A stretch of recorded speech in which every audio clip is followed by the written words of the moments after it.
반갑습니다. 사랑합니다.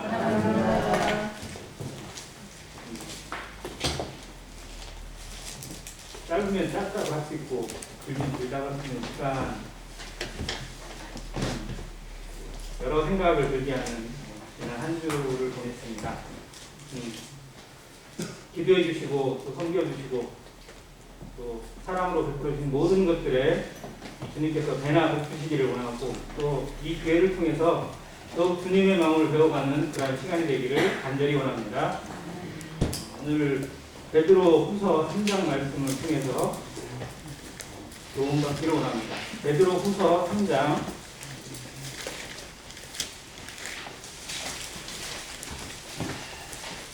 11절부터 14절까지 말씀입니다. 교독해서 먼저 말씀을 읽도록 하겠습니다. 11절 제가 읽겠습니다. 이 모든 것이 이렇게 풀어지리니 너희가 어떠한 사람이 되어야 마땅하냐? 거룩한 행실과 경건함으로 하나님의 너희 자녀를 바라보고 하나님의 영광 그 나라의 너희들이 가서 끝나고 우리의 영광을 내려다보니와 우리는 그의 약속대로 의가 있는 곳인 새 하늘과 새 땅을 바라보도다. 그러므로 사랑하는 자들아 너희가 이것을 바라보니 주 앞에서 성도 없고 분도 없이 평강 가운데서 하나님을 칭찬하라. 아멘. 네, 감사합니다. 베드로 후서는 사도 베드로가 순교를 당하기 전에 기록한 서신이라고 알려져 있습니다. 흔히 베드로의 유언이라고 알려져 있는 말씀입니다. 예수 그리스도의 사도로서, 그리고 교회를 이끄는 리더로서 모든 성도들에게 정말 어떤 무거운 짐을 지고 살아가던 그 사도들의 삶에서, 물론 삶의 열정도 정말 대단했지만 그들의 죽음은, 그들의 순교는 더더욱 또 아름다운 열매를 보여줍니다. 특별히 성경은 사도들이 마지막 삶을 살던 불꽃 같은 삶을 성경의 기록으로 보여주고 있습니다. 사도 베드로의 유언을 베드로 후서로 얘기합니다. 그리고 사도 바울은 그 유언의 말씀이 뭐죠? 디모데 후서입니다. 두 사람은 물론 구원받은 시기나 이런 모습은 다르지만 죽음의 모습은 거의 비슷해요. 거의 비슷한 시기에 순교를 둘 다 당했는데, 둘 다 그 유명한 네로 황제에 의해서 박해를 받고 순교를 당합니다. 네로 황제는 실상은 되게 똑똑한 사람입니다. 우리가 아는 네로는 정말 또라이고 뭐 그런 황제인데, 그의 전반 8년은 정말 누구보다도 영특하고 누구보다도 좋은 정치를 했던 황제로 알려져 있습니다. 그런데 이제 어머니하고 갈등이 빚어지고 자기 이복 동생을 죽이게 되고 하면서, 왕권의 위협을 받고 자기 가족들을 처리하면서부터 이제 그의 본성에 있는 또라이들이 발휘되면서 후반 8년이 엉망이 돼요. 그리고 주후 64년에 로마에 큰 화재가 일어나게 됩니다. 그 일이 실제로 네로가 아주 정말 이상하게 되는 그 계기가 되는데, 그때 정말 로마 시민들의 삶이 엄청나게 많이 타버려요. 지금 뭐 우리나라도 산불 때문에 정말 엄청난 피해를 많이 봤는데, 당시의 로마 화재는 정말 역사가 기록할 정도로 보면 로마 시민들의 거주지 70% 정도가 타버렸어요. 자, 그리고 그 타고 나니까 이제 당시에 네로가 불을 질렀네 어떻네 뭐 그런 말도 있는데, 실상은 그게 아니래요. 네로는 그때 딴 데 있었어요. 그리고 불이 나서 왔는데 이제 처리하는 과정에 무슨 일이 생겼냐면, 자기가 자기 왕궁을 따로 세우고 싶어요, 네로가. 근데 그 땅이 부족해요. 근데 그게 이제 불이 타면서부터 그 땅이 생겨버린 거예요. 불이 타고 이제 거주지가 다 없어져 버리잖아요. 그래서 자기가 궁궐을 지을 땅 이상 만들어져 버렸어요. 싸게 매입해 버렸어요, 그걸. 결과적으로 마치 궁궐을 지키기 위해서 불을 저지르는 같은 그런 소문이 돌기 시작했어요. 그러니까 갑자기 여론이 안 좋아지고 욕을 얻어먹게 돼요. 그러니까 이걸 어떻게든 돌파를 해야 될 것 같아요. 자기가 좀 위험해지니까. 그래서 이걸 누가 불을 저질렀느냐, 누가 불을 질렀느냐라는 것을 덮어씌울 사람들을 찾았는데 그게 누구냐면 그리스도인. 당시 그리스도인들이 말도 되게 안 듣고 아무튼 뭐 성기라고 하면 자기들끼리 그냥 절대 뭐 명령도 듣지 않고 그러면서 로마 사람들과 조금 사이가 좀 멀어져 있었는데 그때 마치 그리스도인들이 로마에 대항하고 로마의 반역을 들기 위해서 불을 저질렀다, 불을 질러버렸다 이런 식으로 소문을 내고 마치 사실인 것처럼 던져왔어요. 그래서 그때부터 아주 강압적으로 교회를 핍박합니다. 그리고 유명한 두 사도 베드로와 바울이 잡히게 돼요. 그리고 베드로는 66년경에 순교가 됐는데 아시는 것처럼 십자가를 거꾸로 지고, 왜냐하면 자기는 주님처럼 십자가를 바로 지고 죽을 수가 없다고 십자가를 거꾸로 지고 순교를 당하고, 바울은 목이 달려서 참수가 됐다고 알려져 있습니다. 아무튼 둘 다 죽음을 맞이하고 죽음을 감지하면서 서신을 기록했는데 베드로의 마음이나 바울의 마음이나 다 일치해. 실상 내가 죽는 것이 아깝고 내가 죽는 것이 억울해서가 기록을 한 게 아니라 나의 가는 길이 정해져 있다는 걸 압니다. 죽음을 피할 수 없다는 걸 알아요. 죽음은 피할 수 없는데 그러면 어떻게 해야 될 것이냐, 내 삶에서 무엇을 남겨야 될 것이냐, 내 인생에서 마지막으로 성도들에게, 믿는 자들에게, 믿음의 후손들에게 무엇을 남겨둘 것인지를 마음에 애끓는 마음으로 담아낸 글이 바로 본문의 말씀입니다. 그날이 올 것이다. 이 모든 것이 이렇게 풀어질 것이다. 그러나 그게 끝이 아니다. 우리가 바라보는 건 여기에 있는 것이 아니라 우리는 새하늘과 새 땅을 바라봅니다.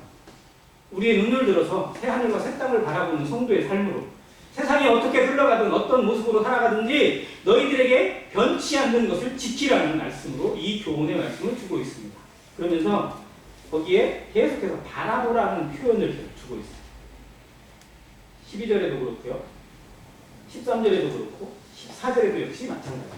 무엇을 보고 있느냐, 성도의 삶이, 성도의 신앙이 정말 추구해야 될 게 뭐냐면 무엇을 보느냐, 무엇을 보고 있느냐는, 세상이 보는 것과 똑같은 것만 보고 있고 세상 사람들이 보는 기준으로만 보고 있다면 우리는 성도라는 이름을 스스로 걷어차는 겁니다. 남들이 못 보는 걸 보고 남들이 볼 수 없는 걸 볼 수 있는 눈을 하나님이 주셨어요. 그것으로 위로하고 그것으로 격려하고 그것으로 새 힘을 얻는 성도만이 정말 하나님의 참다운 자녀라고 말할 수 있습니다. 그래서 오늘 여호와를 악망하라는 제목으로 하나님의 말씀을 교훈하기로 합니다. 먼저 예화를 하나 들 건데요. 혹시 1970년에 이 영화가 개봉돼서 나왔는데 불의 전차라는 영화가 있습니다. 혹시 보신 분 계세요? 불의 전차. 여기 한 사람의 일대기를 그린 영화인데요. 에릭 리델이라고 하는 실존 인물의 이야기입니다. 스코틀랜드 출신이고 영국의 육상 선수로 발탁이 되어져서 올림픽에 참가했던 선수입니다. 대학교, 에든버러 대학교를 재학 중일 때에 그는 독실한 크리스찬으로서 선교를 준비하고 있고 특히 중국 선교에 대한 마음을 준비하고 있던 예비 선교사였어요. 그런데 그의 재능을 참 하나님 주셔서 이 달리기의 재능이 정말 많았습니다. 그래서 학교 내에서도 되게 유명하고 그와 정말 절친한 친구와 함께 영국 내에서 정말 유명한 육상 선수였어요. 그래서 육상 선수로 발탁이 되어져서 올림픽에 참여하게 됐는데 1924년에 파리 올림픽이 열립니다. 거기에 영국 국가대표로 참석을 하게 돼요. 영국은 특이한 나라거든요. 올림픽은 한 나라의 이름으로 갑니다. 영국이라는 대영 영국 연합으로 이제 가요. 근데 월드컵은 지들끼리 나눠져요. 잉글랜드, 스코틀랜드, 아일랜드, 웨일즈 다 나눠져요. 그래서 영국은 아주 좀 이상한 나라예요. 영국은 다 우리가 이해 못하는데 올림픽은 한 나라의 이름으로 갑니다. 그건 스코틀랜드 출신이지만 영국 대표로 참석을 해요. 자, 그래서 정말 기대를 하고 갑니다. 이는 단거리 선수였어요. 100m와 200m가 주력입니다. 근데 이제 100m를 특히 이 사람에게 기대를 해요. 왜냐하면 처음에 순간적인 폭발력이 되게 좋은 선수였으니까. 그래서 기대를 했는데 200m를 먼저 뛰었대요. 근데 200m에서 동메달을 땄어요. 그러니까 이제 기대주가 되는 거잖아요. 이제 100m가 남았는데 100m 시합이 나가려고 준비를 하는 과정에 문제가 생겼어요. 무슨 일일까요? 시합 날짜가 주일에 걸렸어요.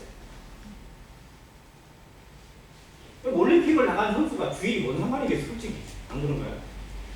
예를 들어서 정말로 올림픽에 참여하는 국가대표니까 주일에 걸리든 말든 어차피 그냥 뛰는 게 어차피 보면 마땅할 것 같은데 그는 주일날은 무조건적으로 어떠한 일을 막론하고 하나님을 예배하고 하나님 앞에 서는 것이 우선이라고 여기고 있었어요. 그래서 국가대표로 발탁된 선수임에도 주일날 뛴다는 건 자기의 신앙에 용납이 안 되는 거예요. 그래서 갑자기 국가대표 선수가 나 주일날 못 뛴다고 거부를 했어요. 다른 사람들이 인정해주고 환영을 해줄까요? 코치가 어이구 그래 알았어 다른 사람 찾아볼게 이렇게 할까요? 뭐 이런 놈이 다 있어야지고 막 욕이 쏟아지기 시작하는 거예요. 국내 여론에서 난리가 아니에요. 영국하고 프랑스는 가깝잖아요. 소식이 바로 들렸어요. 국내에서 막 뭐 저런 놈이 다 있냐, 어? 누구는 뭐 하나님 안 믿냐, 누구는 신앙 없냐 이러면서 무슨 올림픽 선수가 주일이라고 안 뛴다고 하냐 막 이런 말을 막 쏟아내면서 요거를 당장 국가로 소환해라 어쩌라 막 얘기가 나옵니다. 여론이 너무 안 좋아. 그런데도 굽히지 않아요. 그래서 다른 선수가 100m를 뛰게 됐어요. 그리고 이 사람은 대신 그러면 나는 다른 종목으로 배치하겠다 해가지고 몇 미터를 뛰게 되냐면 400m를 뛰게 됐어요. 그런데 이 사람이 포기한 100m는 영국이 망했어요. 올라가지 못했어요. 실적이 안 좋아졌어요. 그러면 이걸 더 얻었죠. 그리고 400m를 나가게 됐는데 100m 주력 선수가 400m를 뛴다는 것은 실상은 어떻게 보면 좀 이해가 안 되는 종목이거든요. 그렇잖아요. 100m하고 400m는 천지 차이예요. 400m는 중장거리에 들어가거든요.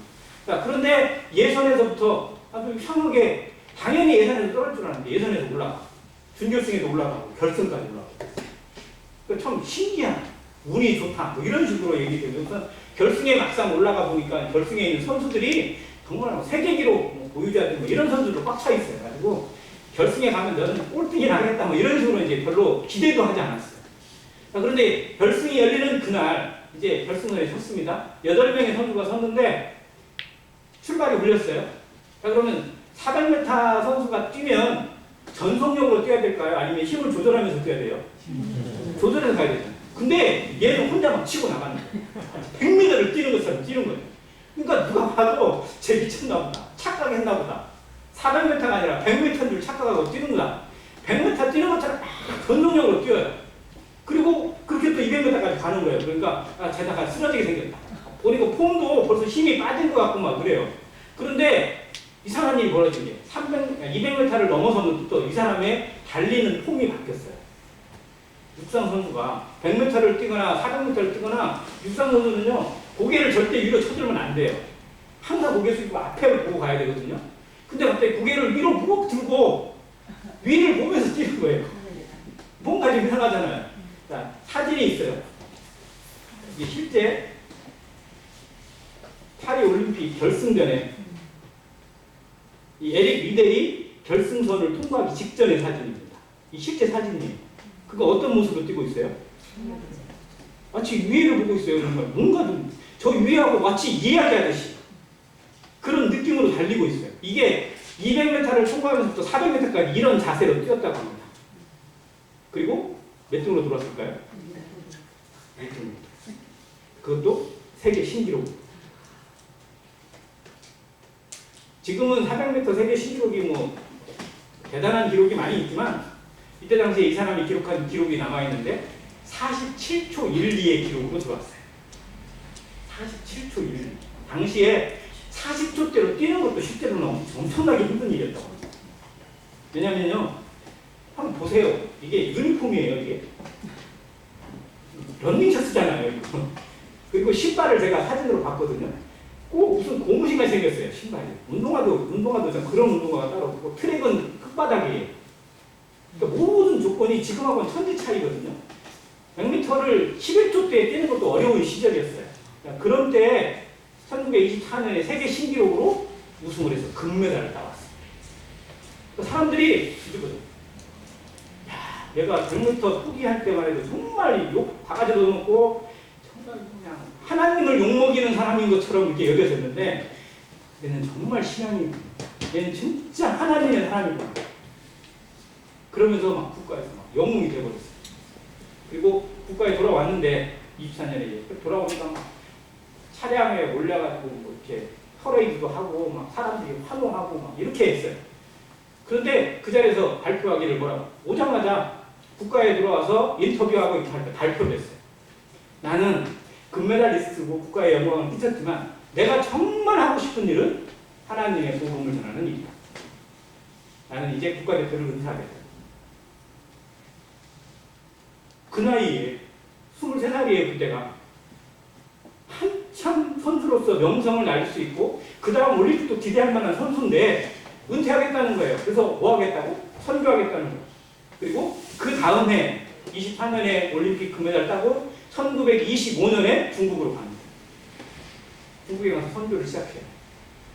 그리고 20년 동안 중국에 가서 선교 활동을 하다가 중일전쟁 때 일본이 중국 침략할 때 그때 포로로 잡히게 되고 포로 생활하면서 몸이 너무 약해지는 가운데서 정말 결국은 해방의 그 기쁨도 맛보지 못하고 수용소에서 1944년에 43살의 나이로 죽습니다. 근데 그가 선교할 그 곳에서 포로 수용소에서 사람들을 섬기는 모습이 너무 감동적이었고요. 거기에 수용소 안에 있는 사람들 안에 하나님의 성자로, 하나님의 사람으로 그냥 명성을 합니다. 그래서 수많은 사람들이 다 그 속에서 하나님을 알게 되고 하나님을 찾게 됐습니다. 중국 선교의 기초를 허드슨 테일러가 만든 게 아니라 실상은 이 사람이 씨를 뿌렸다고 그렇게 알려져 있습니다. 이 에릭 리덴이라는 사람의 모습. 근데 그가 이 400m를 달리게 하는 모습, 200m까지는 그가 고백을 해요. 200m까지는 내 힘으로 뛰었대요.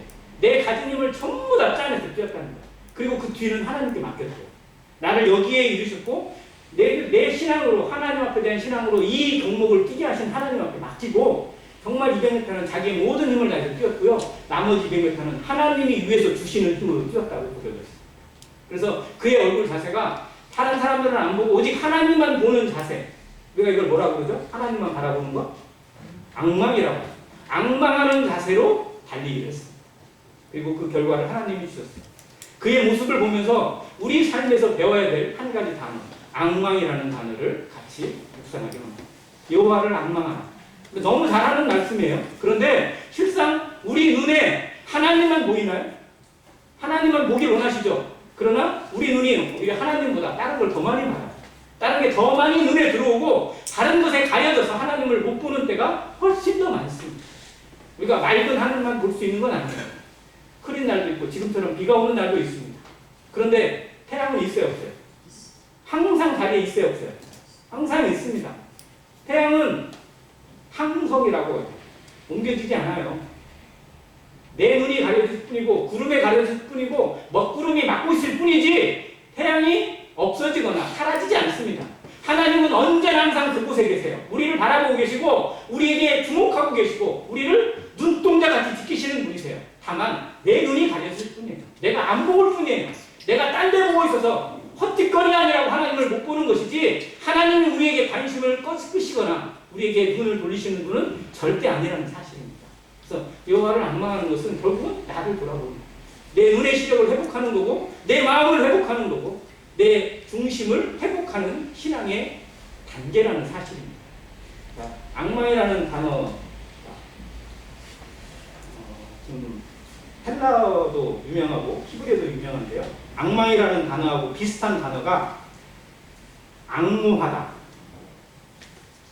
그리고 기다리다, 사모하다, 갈망하다라는 이 모습이 실상은 무슨 모습이냐면요. 한참 뜨거운 연인들이 데이트 약속을 했어요. 그래서 어디 공원에서 만나기로 했어요. 이제 남자가 먼저 가서 기다리고 있어요. 기다리고 있는데 차가 문제가 생겼는지 무슨 문제가 생겼는지 여자가 정말 사랑하는 여자가 안 와요. 한 10분을 기다렸어요. 10분을 기다리는 동안에 그의 마음이 앙망이에요. 그의 마음. 화가 날까요? 아니면 어떤 마음일까요?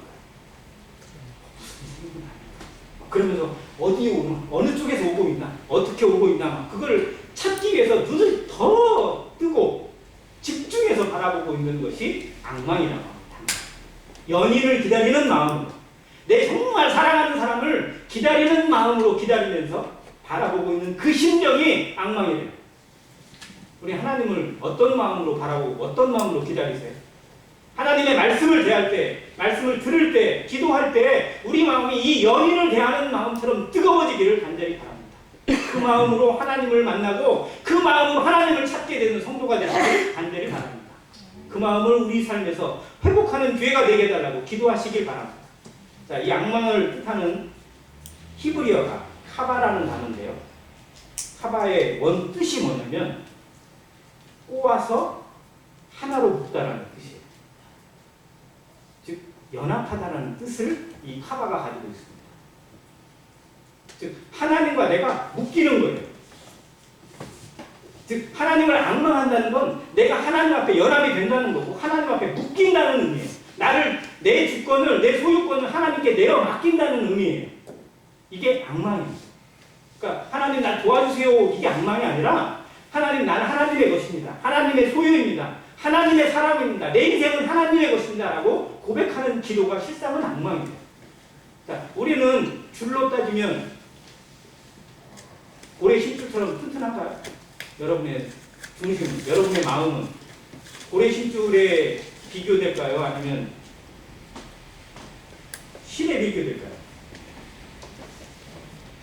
어떤 정도는 실상은 어떻게 보면 거미줄 같은 뭐 그런 줄도 있을 수 있어요.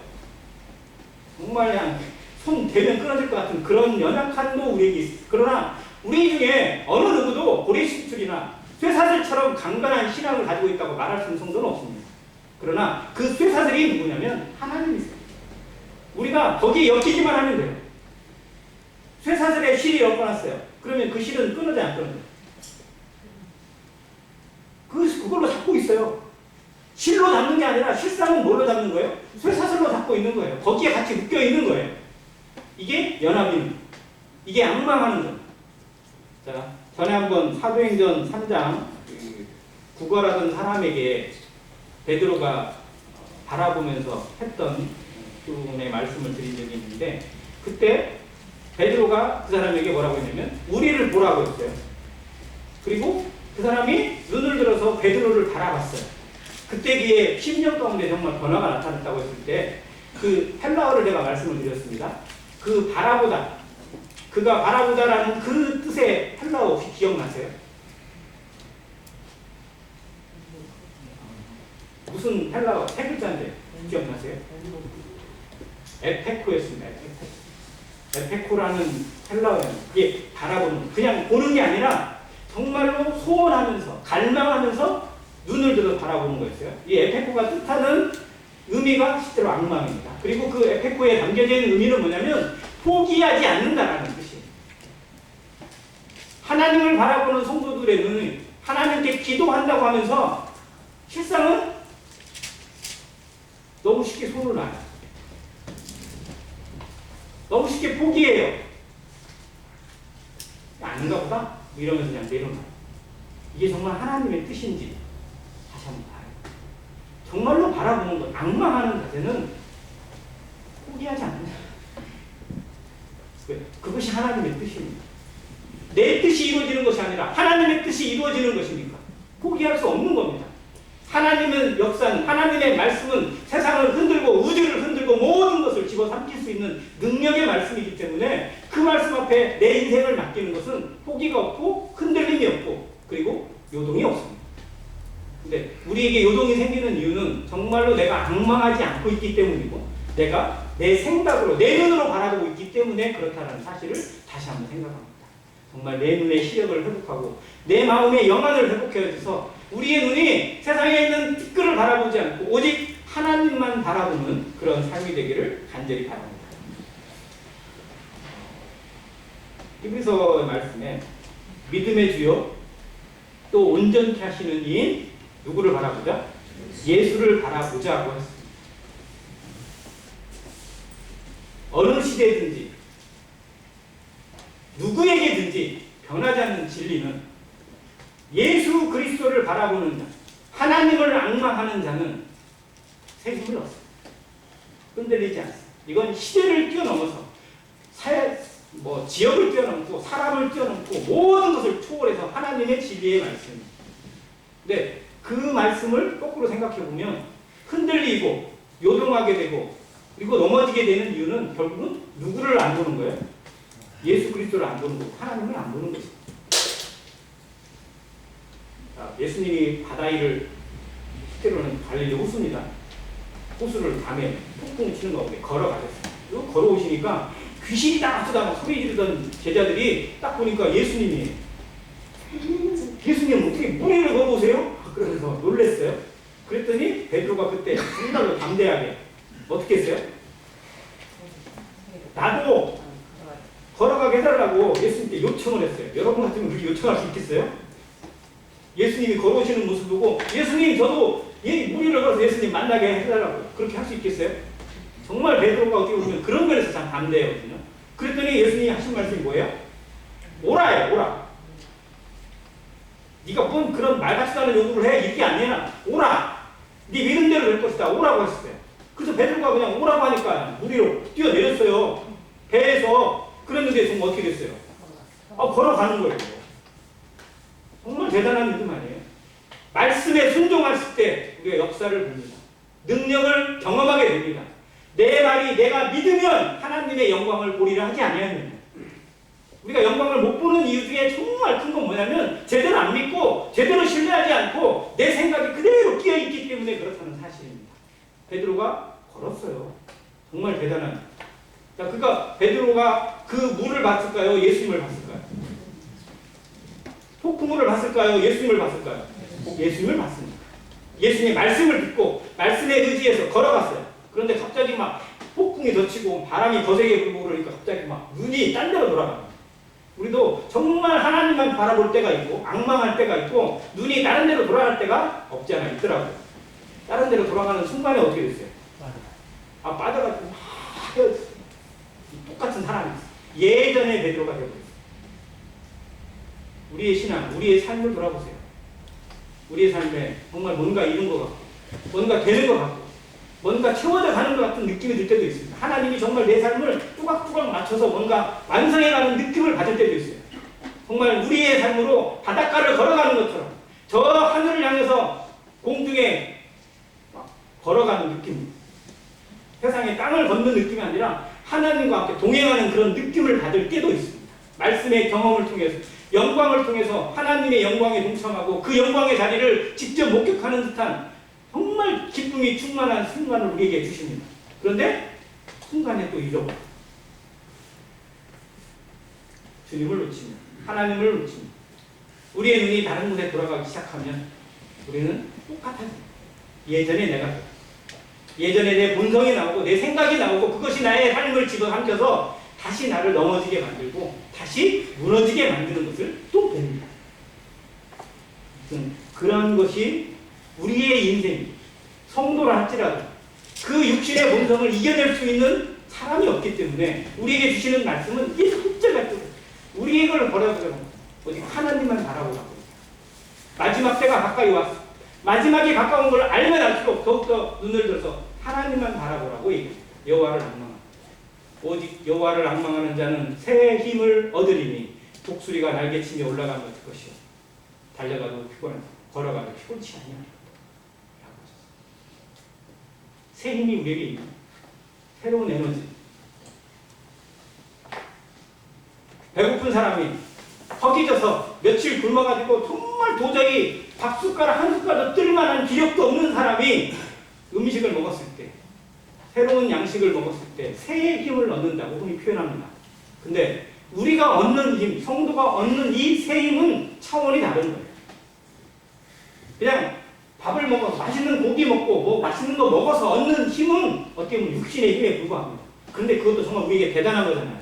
우리가 그걸 경험했을 때 정말 놀랐잖아요. 그런데 여호와를 앙망함으로 얻는 새 힘은 차원이 다릅니다. 그건 얻어본 사람만이 아니에요.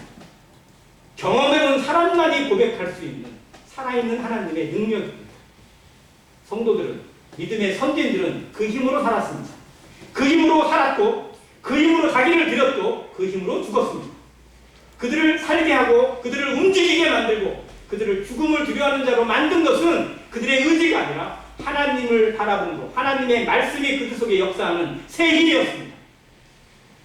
우리는 무슨 힘으로 살아가냐? 무슨 힘으로 살기를 원하시나요? 내가 살고 있는 내 인생을 움직이고 있는 힘은 어디에 있는지 다시 한번 들여다보시기 바랍니다. 내가 그리스도를 믿는 그 순간에 하나님을 내 아버지로 고백하고 예수 그리스도를 나의 구주로 주님으로 영접하는 그 순간에 우리의 이름이 생명책에 기록된 그 순간부터 나는 하나님과 뗄래야 뗄 수 없는 하나님께 엮여버린 하나님과 연합된 자가 되었습니다. 그리스도인이 되었습니다. 하나님의 자녀가 되었습니다. 그런데 얼마나 많은 순간에 우리의 눈을 딴 데로 돌리고 있고 내 생각으로 돌리고 있고 세상에 돌리고 있고 내 욕심에 빠져서 하나님을 무시하고 하나님을 외면할 때 살아가는 때가 많은지 그러한 자들에게 책망보다도 위로 심판보다도 오히려 격려와 권면을 통해서 환난과 연단을 통해서 우리의 마음을 다시 회복하기를 원하시고 다시 원상태를 이루기를 원하시고 하나님을 향한 그 시선을 다시 시력을 회복하기를 원하시는 주님의 마음을 주고 우리의 인생이 그 간증 아닌가요? 내 인생을 돌아보면 그 간증의 연속 아닌가요? 하나님을 잠시 떠났던 하나님의 내 시선을 놓쳤던 세상의 것에 뺏기고 내 생각에 뺏기고 육신의 것에 뺏겼던 그 시선을 다시 하나님께로 끌어모으는 시간들 다른 것들을 다 제어버리시고 오직 하나님만 바라보게 하는 그 작업들이 우리 인생의 고난이고 우리 인생의 기도 아닌가요? 베드로 사도가 죽음을 앞두고 했던 고백처럼 사도 바울이 믿음의 아들, 자기의 영적 아들 디모데에게 남긴 유언의 말씀처럼 정말 우리가 무엇을 바라보는 자인지 다시 한번 생각하기로 합니다. 여호와를 앙망하는 눈인지 아니면 이것도 보고 저것도 같이 만족하는 미지근한 신앙은 아닌지 내 눈이 흐리게 만드는 것들이 내 시력을 흐리게 만드는 것들이 우리 주변에 내 삶에 얼마나 많은지 들여다보시기 바랍니다.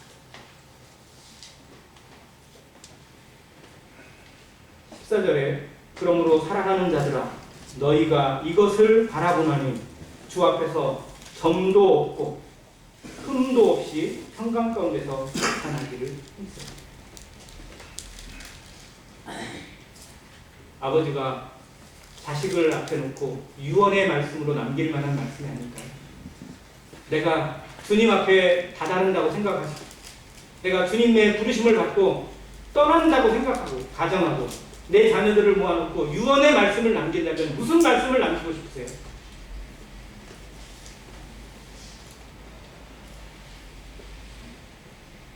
그런 마음으로 주님 앞에 서기로 합니다. 자녀들에게 후배들에게 유언의 말을 준비하는 성도로 살아가시기로 합니다. 오늘 하루 주님이 나를 부르신다면 나는 이렇게 살아노라. 내가 살았던 것처럼 너희도 살기를 바란다고 말할 수 있는 안에교회 성도가 되시기를 간절히 바랍니다.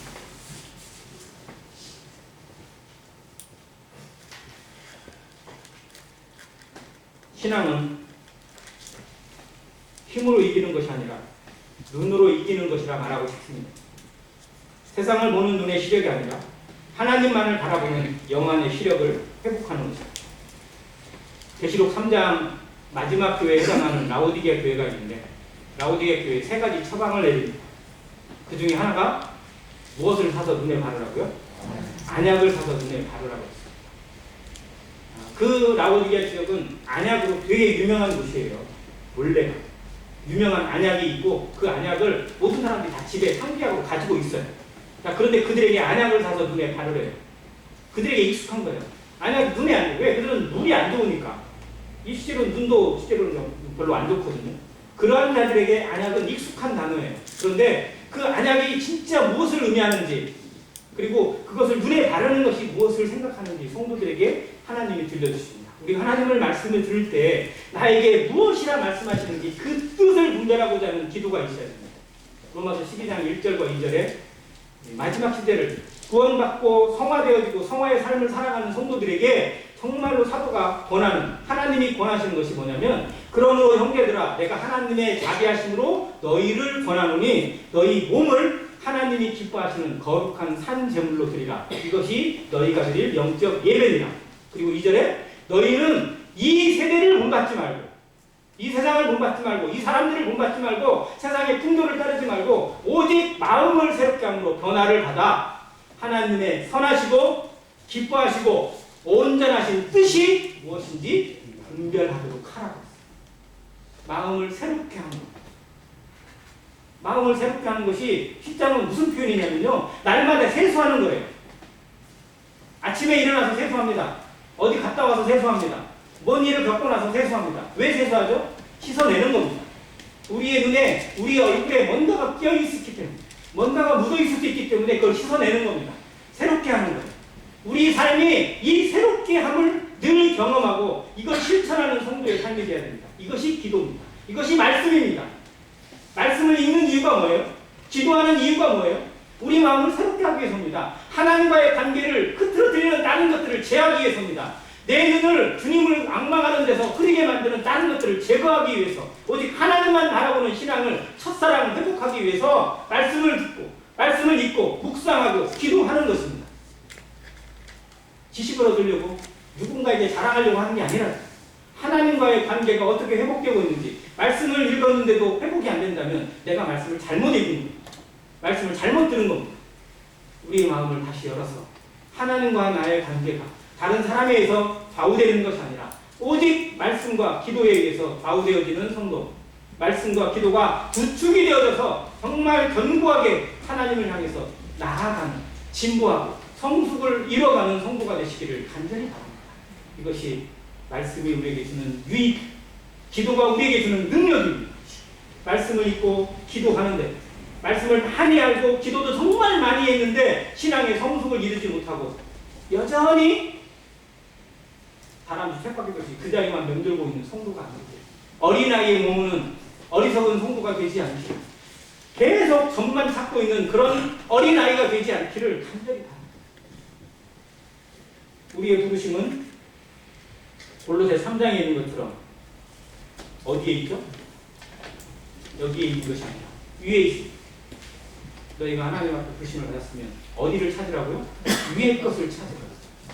땅의 것을 생각하지 말고 위의 것을 찾으라고 하셨습니다. 이는 너희가 죽었고 너희 모든 것이 하나님 안에 하나님의 그 위에 있는 하나님의 영광 안에 감춰졌다고 말씀하셨습니다. 우크라이나 사태나 세상에 주어지는 여러 가지 일들이 결코 우연은 아닙니다. 우리에게 주시는 하나님의 신호라고 여기시길 바랍니다. 저희 일이 그냥 거기에서 끝날 수도 있습니다. 그러나 그 일의 도화선이 어떻게 연결되어지고 마지막 때를 이루시는 하나님의 경륜이 어떻게 이루어질지 볼 수 있는 영안에 회복되어져서 말씀과 연결되어지는 지혜가 있기를 바랍니다. 그래서 사람들이 못 보는 것을 볼 수 있고 하나님의 영광을 바라볼 수 있는 안행교회 성도가 되시길 바랍니다. 영안이 회복되어져서 하나님을 바라보는 그 능력으로 하나님이 공급하시는 그 힘으로 달려가는, 그리고 다른 것은 다 잊어버리고 표대를 향해서 달려가는 성도의 삶이 되시기 바랍니다. 이것이 내 삶에 지켜야 될 마지막 때의 성도가 살아야 될 목적이 아닐까요? 하나님이 이 때를 우리에게 허락하시고 이 가운데서도 우리의 인생을 여기에 남겨주셔서 전주라는 곳에, 안행교회라는 곳에 우리의 이름을 남겨주시고 우리의 삶을 허락하신 이유가 어디에 있는지, 나는 누구에게 하나님을 향한 이 말씀의 능력을, 이 악망의 힘을 보여주고 증거하는 자가 될 것인지 계산하시기 바랍니다. 주님 앞에 설 날이 정말 멀지 않았습니다. 베드로가 이 모든 것이 이렇게 풀어지리니 너희가 어떠한 사람이 되어야 합당하냐고. 세상은 말씀대로 풀어집니다. 아니, 전쟁에 의해서도 풀어질 것이지만 말씀에 의해서, 하나님의 경륜에 의해서 다 풀어집니다. 그때 되면 믿지 않는 자들도 고개를 끄덕이게 돼요. 아, 그렇구나. 주님이 누구셨구나. 예수님이 누구신지 유대인도 알고 믿지 않는 자도 다 압니다. 그래서 빌립보서 2장 11절에 보면 모든 무릎이 예수의 이름 앞에 꿇게 돼요. 모든 입으로 예수 그리스도를 누구라고? 주라 시인하여 하나님께 영광을 돌리게 하신다고 하셨어요. 믿는 자만 고백하는 게 아니에요. 그때는 안 믿는 자들도 다 알아요. 다 깨닫게 돼요. 근데 늦어요. 이미. 지금 기회, 지금이 은혜, 지금이 구원의 날, 지금이 우리가 하나님께 내 인생 요만큼이라도 드릴 수 있는 기회가 남겨져 있는 시대라는 겁니다. 이 은혜의 때, 이 성령의 시대에 과연 나는 누구를 바라보면서 살아가는 성도인지, 무엇을 바라보면서 무엇을 악망으로 사는 성도인지 다시 한번 간절히 생각하시기 바랍니다. 내 눈에 혹 다른 때가 끼었다면 육신의 눈에 막 나이가 많이 있어서 뭔가 쪄요 이렇게. 제대로 보이지도 않고 막 흐리고 뭔가 꿰는 것처럼 보일 때 안과에 가면 요즘은 그 수술 아주 간단하죠. 무슨 수술이라고 그러죠? 백내장 수술이라고 합니다. 백내장은 어떻게 보면 이 눈에 있는 거를 그냥 긁어내는 거예요. 결국은. 마찬가지로 우리 영적인 백내장 수술을 몇 달에 한 번이 아니라 며칠에 한 번이 아니라 주일에 한 번이 아니라 날마다 마음을 새롭게 함으로 변화를 받으시는 하나님께 성도 되시기를 간절히 바랍니다. 감사합니다.